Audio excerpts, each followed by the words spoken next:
Hello, I'm Siobhan Laurent, and welcome to LBfit, where we talk about what really matters, our health and happiness, but not just as individuals, as an entire community.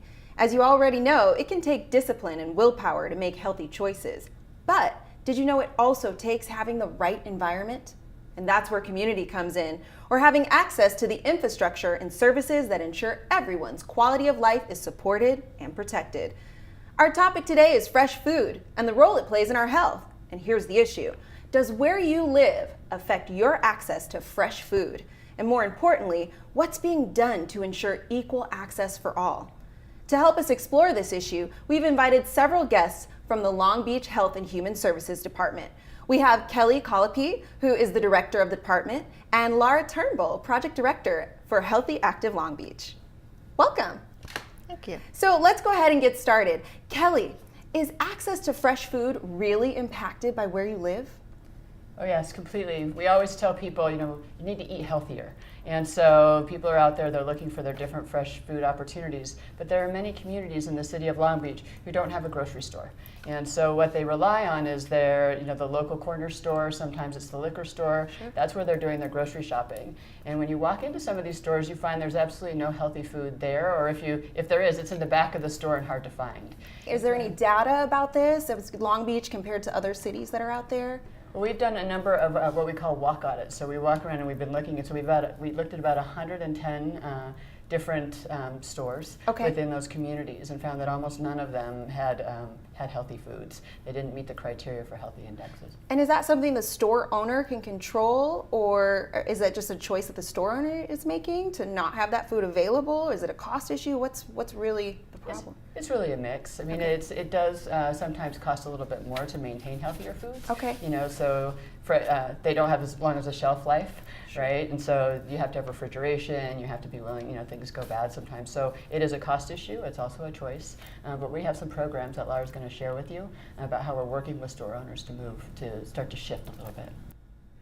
Laura, why don't you tell us maybe a little bit more about some of the programs that she was just talking about? Absolutely. So as Kelly mentioned, we've done some neighborhood assessments that looked at our store environment. Okay. And each of those stores ends up with a score that indicates how they fall on the health scale. And so we've partnered together with some other organizations here in Long Beach to form a Long Beach Healthy Market Partnership Program. And what's key about our program is that it really is a partnership with a store owner. So we're finding store owners who really want to be healthier markets. And so we're providing technical assistance, free resources, in-store food demos, all kinds of activities to really help them move along that scale and become a healthier store. That's fantastic. Can you talk a little bit more about that scale? Because I'm curious, what does that number sound like? I mean, is it 0 to 100 and most people are falling at 50? Or it is a 0 to 100 scale. Okay. 70, good guess. 75 is what's considered the minimum standard score. Okay. And there's lots of things that feed into that score. So when we went into these stores, and as Kelly mentioned, we went into over 110 stores.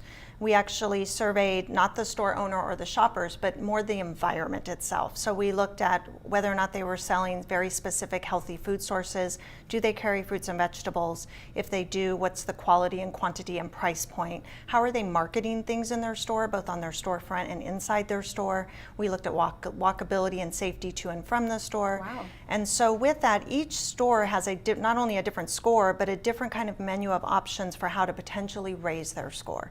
So the first thing that we're doing is meeting with the store owners and providing them with kind of their customized menu of options. Sure. And letting them choose, because again, it's not prescriptive. We don't want to tell them what they have to do. We want them to decide what changes they would like to make to get to that magical minimum of 75 points. And many of our stores are very close. Okay. They just need some help. And so that's why we're there to help them achieve their own goal to be a healthier market. That's fantastic. So what are the typical problems that you see? I would say some of the common issues that we've seen in some of the stores is an overall lack of a fresh variety of fruits and vegetables. Many of the small markets don't carry fruits and vegetables. They don't have refrigeration, or they simply don't for whatever reasons carry it. Others may carry it, but a very small selection, definitely not enough that meets the needs of their community. I would say another common issue is kind of that healthy marketing. So there's a lack of healthy marketing or healthy cues for action, both inside and outside the store. A lot of unhealthy marketing that gets plastered on the windows. I would say those are probably two of the most common issues that we see in all of our stores. There's no expectation, and they don't lose points for selling unhealthy food items. It's kind of expected that a store would also sell, chips and soda and things to that nature. And so we have no expectation that they lose money and pull all that out. We just want to also make sure that people who live in the neighborhood can have access to healthy, fresh foods. Okay, that's fair. So what's the benefit to the store owner? If they get this perfect 100, what does that give them? There's a few benefits. One is, again, this is voluntary. So stores that sign up for this want to be a healthier market. So one is the benefit is they agree to our partnership and they get the benefit of all of our resources, expertise, technical assistance. They do get recognized as a healthy retail partner. So they get a little slogan in there, a little logo on their window, and they'll be listed as one of our healthy retail partners. And some research has shown that other programs like this in other cities, that stores report that their sales do increase when they add these healthy foods. And so between all of that combined, we see that as a win-win for both us and the store. I totally agree with you. That is a win-win for the community and the store owner. That's fantastic. Most of our store owners in our neighborhoods, they live in these neighborhoods. They want to be healthier stores. They just need some assistance. And so again, we have free resources, free recipe cards, tip sheets, posters, material. My team can go in and do free in-store food demos. So if they're willing to carry a new, say, fruit or vegetable, we can go in and do a food demo that features that fruit or vegetable so that we help them kind of call it to attention to their shoppers. We have store partners that are part of the program who can do guidance with store layout, so give them some feedback for how better lay out their store. Ones that can help do store tours, help with incentive and promotion. So that's why it's important too that we work with our partners, because we can't do it all. Sure. We really do leverage resources that way. And then it's really important that the store owners see us not as a program coming in telling them what to do, but rather helping them with whatever they decide. Partnership. Yeah. I love that. That's fantastic. So where exactly can people find more information about these programs? I would encourage them to visit the Health Department's webpage, and we do have a page on there, Healthy Active Long Beach. We also have a Facebook page for Healthy Active Long Beach where we'll be posting more information as we bring on more store partners. Well, thank you so much. That sounds fantastic. Really exciting stuff. So let's take a quick break, and when we come back, let's see how local community gardens are also changing access to fresh food in our community. We'll be right back.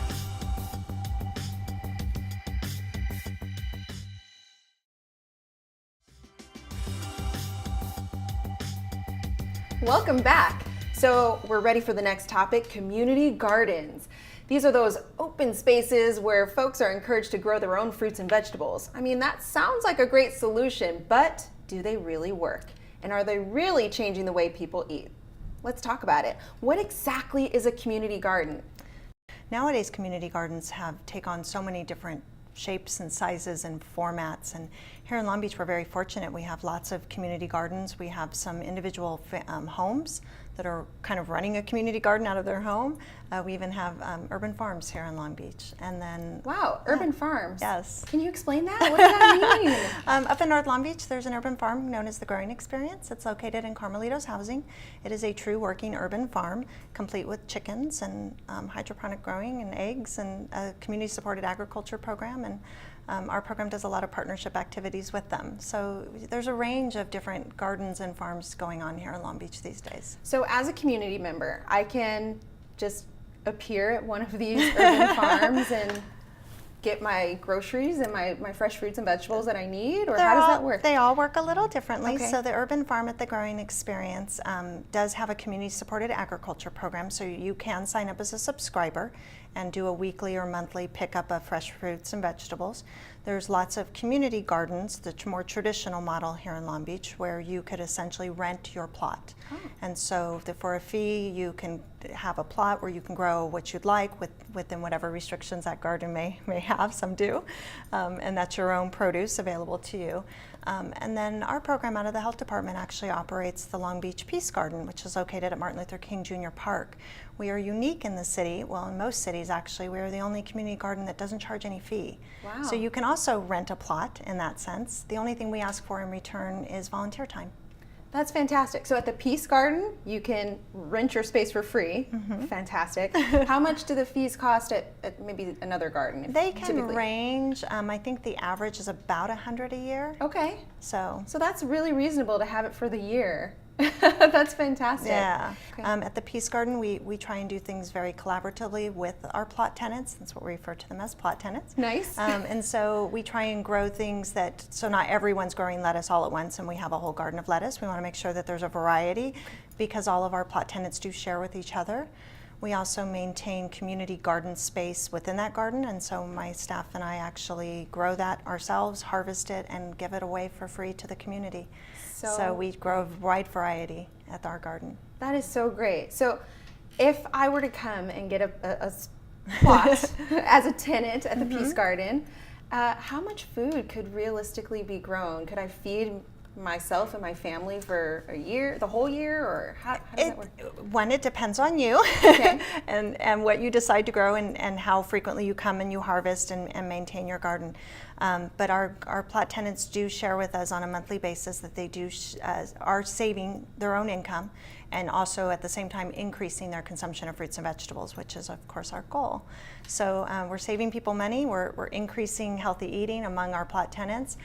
And again, we're not limiting it to our plot tenants because we set up a harvest stand and give it away to anyone in the neighborhood who wants to come by and get some fresh produce for free.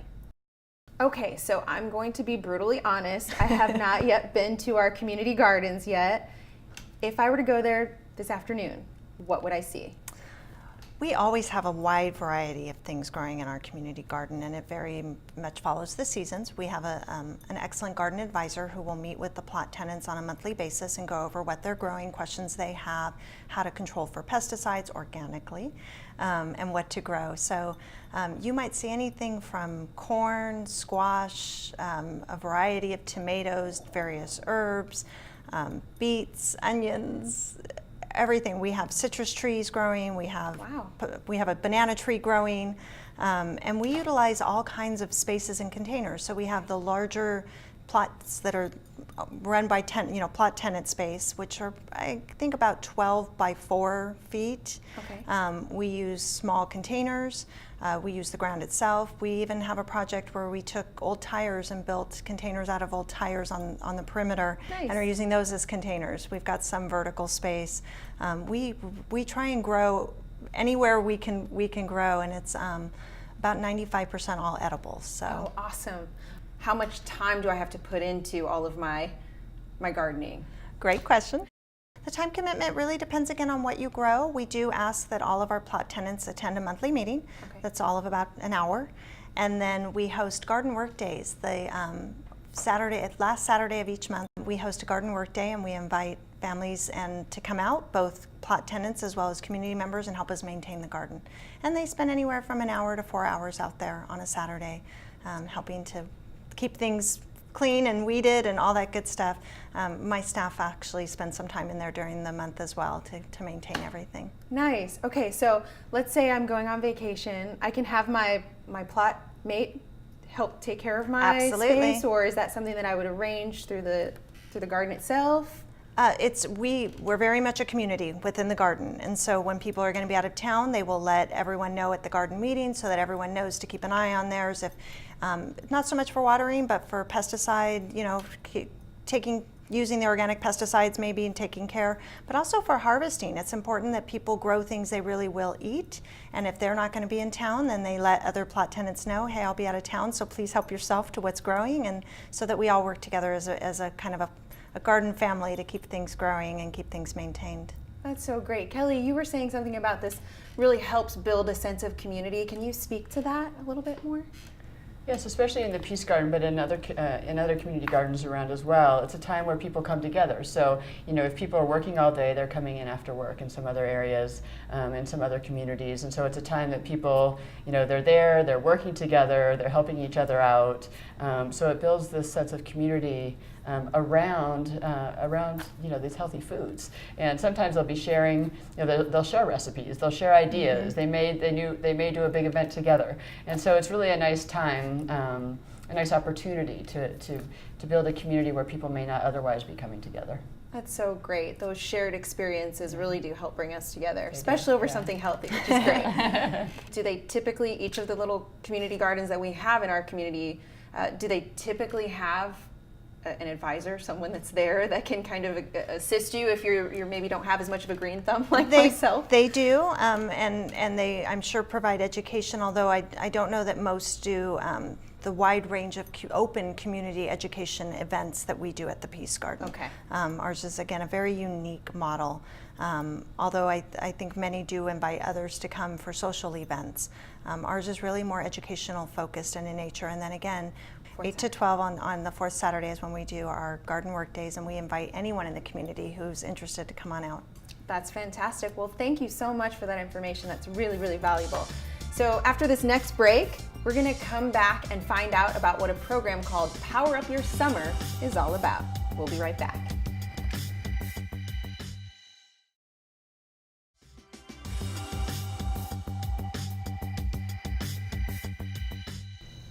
Glad you're back. As you probably know, the U.S. Department of Health and Human Services recommends that in addition to eating healthy, fresh foods, children between the ages of 6 through 12 should get at least 60 minutes of physical activity each day. But as you can probably imagine, that's not really taking place, especially since kids today probably spend more time online than outdoors. So to help us understand what can be done, we're joined by Sharon Alvarado de Avina, a health educator for Healthy Active Long Beach. Welcome. Glad you're here. Thank you. So let's go ahead and get started. Kelly, what is your take on this? What's your take? Well, so we know in the city of Long Beach, so we're aiming for an hour a day, right, of physical activity, at least 5 days a week. And the school system normally provides that during the school year. During the summer, kids not so much. And so what we found in the city of Long Beach is about 40% of kids actually get that much exercise. Another 12 or 13% don't get any exercise. And so we want to make sure that during the summer that kids are really they're out there, they're engaged, they're really doing a lot more, they're being active. And I was at a conference recently, and they sort of talked about this concept of free-range kids. When we were growing up, we were all out there, we were playing kick the can, we were running all the time. Sure. And all these different activities. And now most kids, they're not doing that. They're on their phones or they're on their screens. They might be in structured exercise if they're on a team or something like that. But just being out and running around doesn't happen so much. So there's a lot less activity going on overall. So we've really been trying to encourage kids to take their summer to really be active. And so that through that, we're doing the Power Up Your Summer campaign. And so Sharon's here to talk more about that. Okay, fantastic. So as Kelly just wonderfully mentioned for us, kids aren't out riding their bikes as much as they used to be. They're not kicking the can. They're inside doing what in their summers, typically? What they're normally doing is either playing on their phone, or they're on doing more screen time, being on the computer, or either on television. Video games. Video games, yeah. So they're not really actually going outside and playing. And a lot of the parents are also afraid that they're indoors and they're safer just by playing, or they're there, they can watch them. So instead of telling them, go outside and play, they're just missing out on the physical activity, the 60 minutes a day.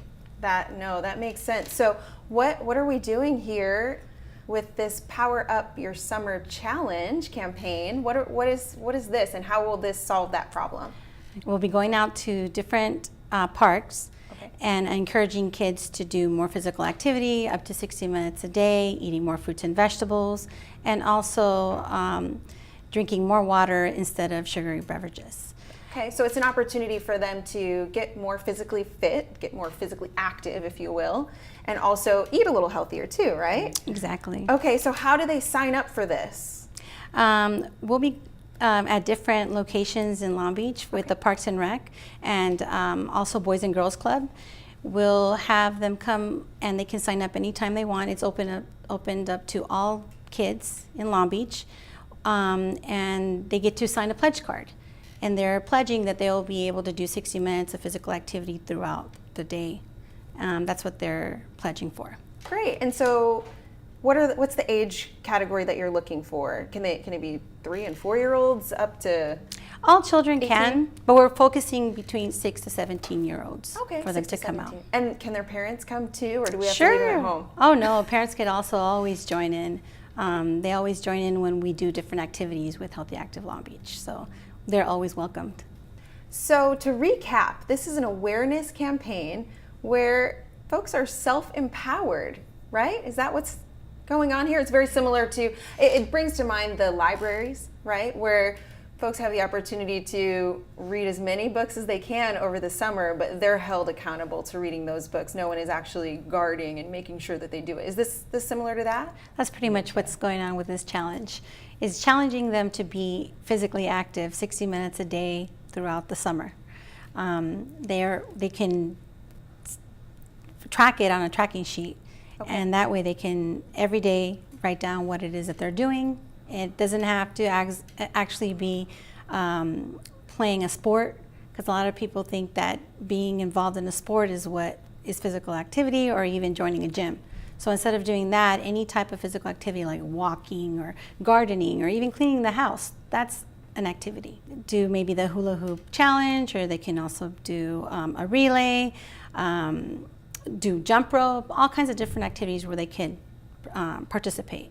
Okay, so these sound like, to me, activities that I used to do when I was a kid, outside hula hooping or doing a relay race, rather than just, participating in those sports that we all know and love that are super regimented. This is more along those lines, correct? Exactly. It's for them to have fun. Just another opportunity really to encourage that healthy competition amongst family members. Is that a fair way to say it? Yeah, family members and also with their friends too, right? So if they, you're all walking around going, well, how many did you get? How many did you get? I see a lot of adults now with their Fitbits, right? Or they're looking and they're saying, oh, I've got to get my 10,000 steps, and everybody's talking about it. And this is a way to have kids having those same conversations. I think a lot of people, they think they exercise a lot, and then all of a sudden you look at it and go, oh, I'm actually only doing 30 minutes. Or, there's some that aren't doing any, and then with enough of competition, then you find that peer pressure matters, right? Yes, and it's a good peer pressure. It's a good peer pressure. So we're encouraging positive peer pressure, for kids and their families to really get more active.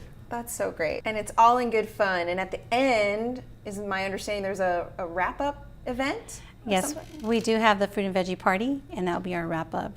So everyone could either come in, share to see if they were active throughout the summertime. It's the time of celebration. It's a good celebration. Everybody comes and celebrates all their activities, and then they get then it's fruit and veggies, so they get access.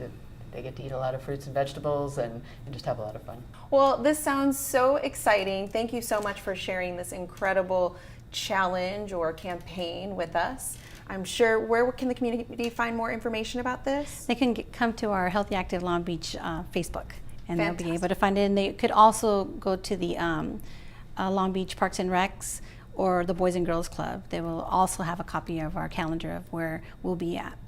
And we'll also not just be at the parks, but at different locations throughout the summer that they could always find us on Facebook. Fantastic. So there you have it. Thank you so much for being here today and helping us all better understand how fresh fruits and vegetables, along with an active lifestyle, makes a significant impact on our health, and what we're doing here in our city to make it more accessible to all of our residents, no matter where they live. Also, please keep in mind that our Long Beach Health and Human Services Department offers a full range of services to our community, so be sure to check out their website. It's full of information. So with that, thanks for joining us. See you next time on LBfit.